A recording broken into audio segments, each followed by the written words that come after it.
जय जगन्नाथ।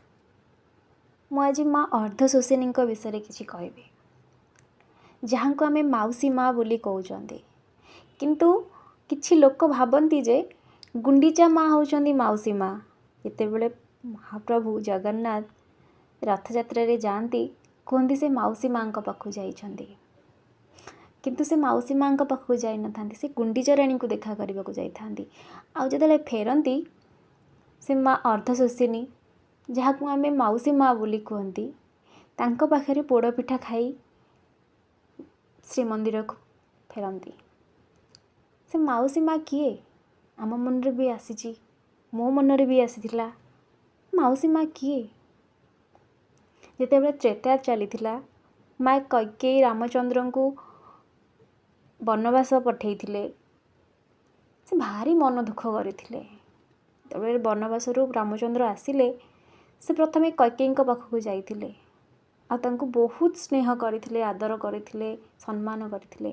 किंतु कैकेयी भारी लाजरे कहिथिले राम रे मु तो तते वनवास पठेइली, मो भली माँ संसार रे नाही, निज छुआ को किए दुखरे देखे। सेतेबेले रामचंद्र कहिले माँ आपण जदि पठेई न थांदे मु हनुमान भली भक्त पाई न थांदी, सुग्रीवंग भली बंधु पाई न थांदी, आ रावण भली शत्रु पाई न थांदी। सेथिपई आपण मन दुख करंतनी।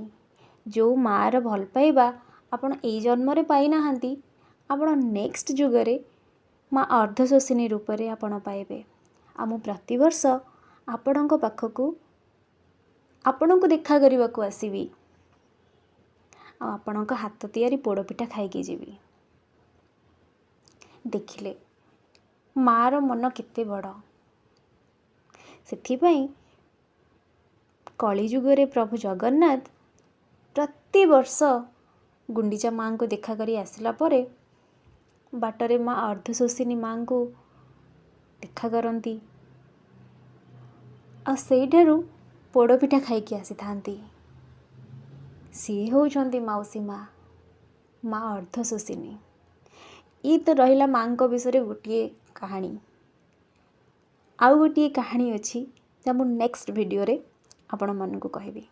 रहिली जय जगन्नाथ।